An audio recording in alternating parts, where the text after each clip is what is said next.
এরকম মাছের মাথা দিয়ে মুড়ো ঘন্ট খেতে কেমন লাগবে? দারুণ লাগবে কিন্তু। হ্যাঁ, আমি রান্না করেছি আজকে মাছের মাথা দিয়ে মুড়ো ঘন্ট।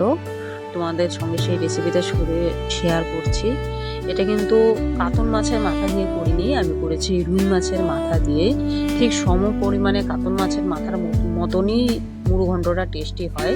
তো সেটা রেসিপির জন্য কি কি লাগবে, কতটুকু কি লাগবে সেটা তোমাদেরকে দেখাবো।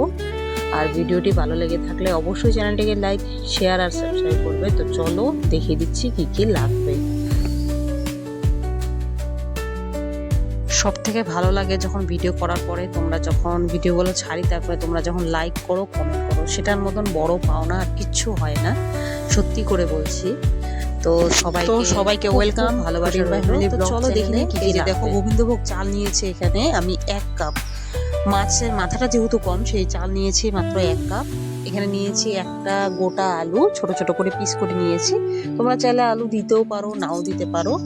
এখানে ফোড়নের জন্য নিয়েছি শুকনো লঙ্কা 3টে, তেজপাতা আর গোটা গরম মশলা আর হালকা সামান্য জিরে। আমি পরে সেটা দিয়ে দিব। আর মশলাটা পেস্ট করা দেখে নিই, মশলাটা আমি বলে দিচ্ছি। মশলা এখানে আছে 1 চামচ জিরে, একটা রসুন গোটা, একটা পেঁয়াজ গোটা, 3টে শুকনো লঙ্কা আর সামান্য পরিমাণে কিছু আদা। তো মাছের মাথাগুলো প্রথমে তেল গরম করে দিয়ে নিচ্ছি ভাজার জন্য। একদম লাল করে ভালো করে মাছের মাথাগুলোকে ভেজে নেব।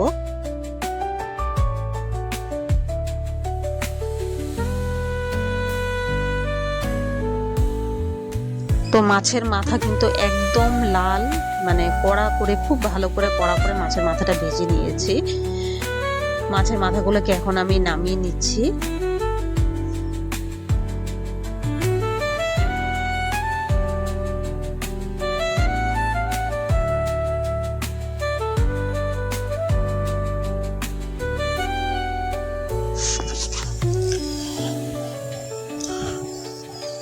তো মাছের মাথা নামিয়ে নেওয়ার পরে কড়াইতে আমি দিয়ে দিলাম ফোড়নের জন্য গোটা তেজপাতা, শুকনো লঙ্কা,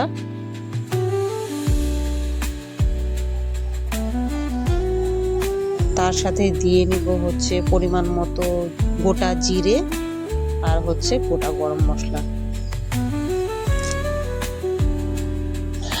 তো ফোড়ন হয়ে গেলে সবকিছু দেওয়া, আমি কিন্তু আলুটাকে আলাদা করে ভাজিনি। এই ফোড়নের তেলের মধ্যেই আলুটাকে আমি একটু হালকা ভেজে নেব, 2-3 মিনিটের মতন একটু লাল করে নেব আলুটাকে।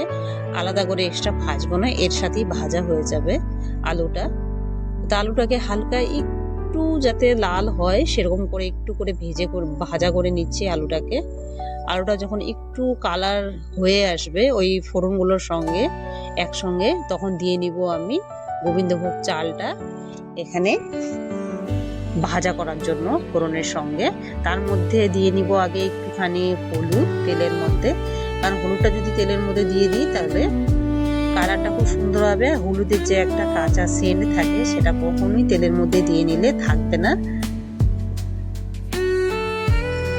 এবার গোবিন্দভোগ চালটাকে আমি দিয়ে নিব ফোড়ন দেওয়া তেলের মধ্যে। যেহেতু এতে আলুটাও আমি আগে ভেজে নিয়েছি আর হলুদটাও দিয়ে নিয়েছি, তো এই চালটাকে কিন্তু হালকা একটু 5 মিনিটের মতন কিন্তু একটু আমি ভাজা করে নিচ্ছি, ভালো করে একটু ভাজা করে নিব।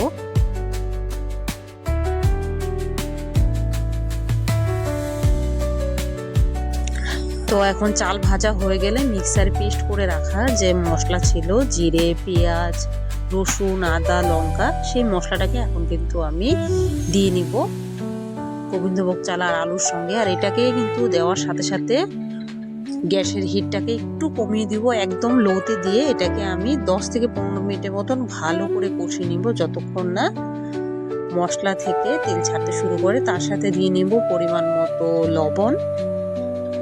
চালের পরিমাণ অনুযায়ী লবণটা দিতে হবে। আমি যেহেতু চাল কম নিয়েছি তাই লবণটা ওরকম করেই দিয়ে নিব, যাতে একটু নুনটা যাতে বেশি না হয়। আর পরিমাণ মতো একটু লঙ্কা তো দিয়েছিলাম 3টে, তাছাড়া একটু কালারের জন্য একটু কাশ্মীরি লঙ্কার গুঁড়ো দিয়ে নিলাম আমি।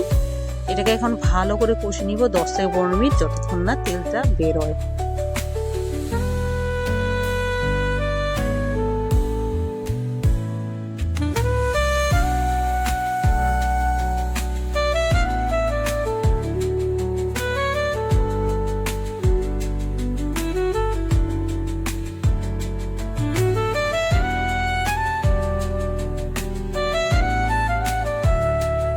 তেলটা যেহেতু একটু কম দিয়েছিলাম তাই পরিমাণ মতো তেল প্রয়োজন হবে দেখে আবার আর একটু তেল নিয়ে নিলাম। এটাকে আবার আরেকটু কিন্তু কষিয়ে নিব, কারণ যতটুকু তেল ফোড়নের সময় দিয়েছিলাম চাল কিন্তু ভাজতে ভাজতে সেই তেলটাকে কিন্তু খেয়ে নিয়েছে। তো এটা কিন্তু আমি আর একটু ভালো করে কষিয়ে নিচ্ছি যতক্ষণ না পর্যন্ত লেগে যায় কড়াইতে।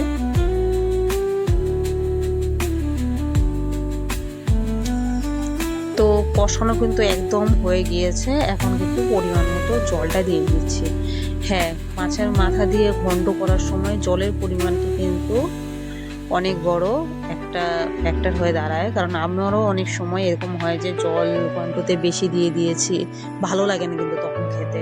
তাই জলটা যেহেতু আমি চাল 1 কাপ দিয়েছি সেই পরিমাণ অনুযায়ী আমি জলটা নিয়েছি, যাতে জলটা এরকম দিতে হবে যাতে চালগুলো গোটা গোটা থাকে, গলে না যায়, তখন কিন্তু ঘন্টটা খেতে সত্যি খুবই টেস্টি হয়।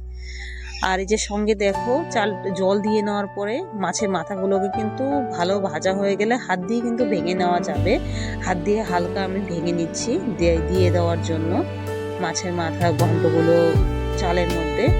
তো তার জন্য ঘন্ট যে জলটা দিয়েছি তাকে একটু ফুটতে দিব, তারপরে মাছের মাথাগুলো, এই ভাঙা মাছের মাথাগুলো দিয়ে দিব।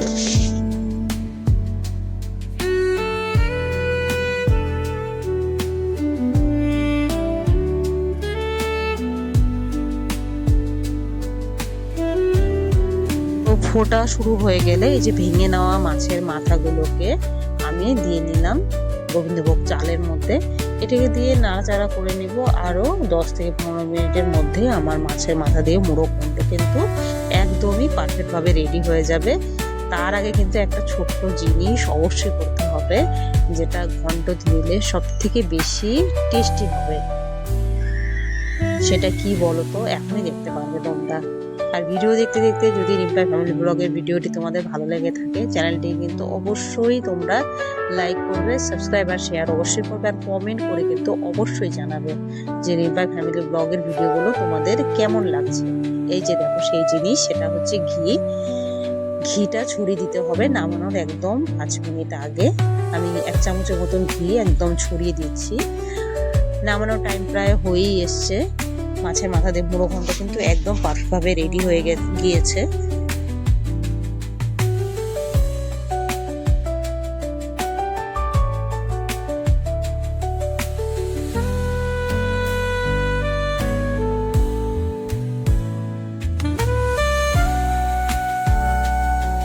আর মুড়ো ঘন্ট কিন্তু যদি একটু শুকনো খেতে চাও তাহলে তো আরেকটু ঝোলটাকে মাখো ঝোলটাকে আরেকটু কমিয়ে নিতে হবে।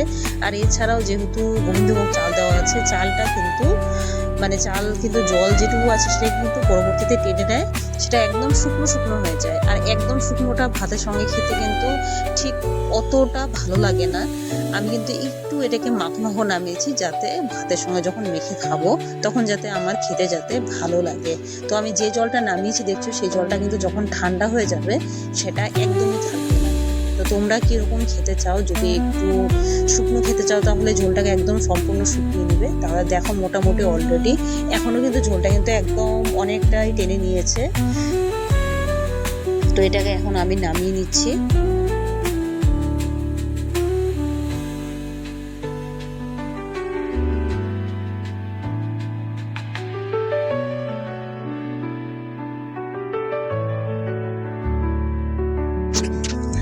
বাঙালির সঙ্গে একটা প্রবাদ আছে পারফেক্ট, সেটা হচ্ছে মাছে ভাতে বাঙালি। তো আমাদের কিন্তু বাঙালিরা কিন্তু মাছ খেতে আমরা খুবই ভালোবাসি, আর মাছের যে আইটেমগুলো হয় সেটা রান্না করতেও কিন্তু আমার বেশ ভালোই লাগে। তো মাছের মাথা দিয়ে মুড়ো ঘন্ট তো আমার সবচেয়ে প্রিয় জিনিস লাগে। তো সেটাকে রান্না করে নিলাম। কাতল মাছের মাথা দিয়ে যেরকম টেস্টি হয় খেতে, রুই মাছের মাথা দিয়েও কিন্তু টেস্টি হয় খেতে। হ্যাঁ, তবে অবশ্য রুইটা লোকাল রুই হলে সব থেকে বেশি টেস্টি হবে। আমি কিন্তু এখানে লোকাল রুইয়ের মাছের মাথাগুলো দিয়েই ঘন্ট করেছি। তো দেখো ঘন্টটা নামিয়ে নিয়েছি আর এটা পারফেক্টভাবে রেডি হয়ে গিয়েছে। তো বন্ধুরা, তোমরা সবাই কেমন আছো? আশা করি সবাই খুবই ভালো আছো। তো রিম্পাই ফ্যামিলি ব্লগ চ্যানেলের ভিডিওটা তোমাদের ভালো লেগে থাকলে কি করতে হবে সেটা তোমরা অবশ্যই জানো। আর তোমরা এইভাবেই আমার পাশে থেকো, খুব ভালো থেকো, সুস্থ থাকো।